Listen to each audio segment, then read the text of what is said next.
All right, the problem I'm going to fix today is a cracked flywheel ring gear on a riding lawnmower, and what that looks like is you turn the key on and the starter will spin, but the engine won't crank over. So stay tuned and we'll show you how to fix that. I used a marker every 10 teeth on the flywheel so I knew how many teeth the new ring gear should have.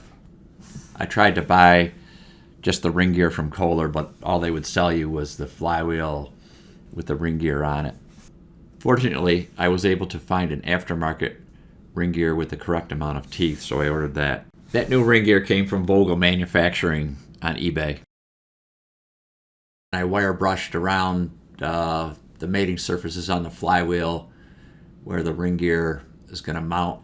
I put that ring gear in the gas grill here for about 15 minutes. It's up almost about 680 degrees. If you don't have something like this, you can use your kitchen oven as well. Probably get it as hot as you can in there. So it's a press fit. That's why you need to heat this gear up so that it expands enough where it'll slip right on the flywheel. If you want to make sure your flywheel's as cool as you can get it, you know, if it's winter time, keep it outside for a little while because you want the maximum temperature differential between the gear and the flywheel. So give it a try here, see what happens. I do have a punch and a hammer handy.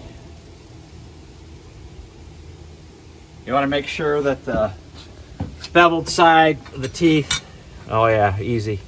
Beveled side of the teeth is on the bottom of the flywheel so your starter motor can engage.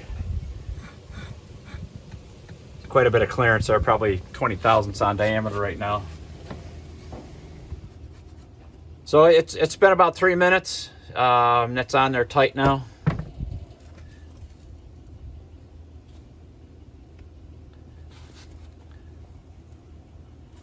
So hope this video helps you out. Thanks for watching.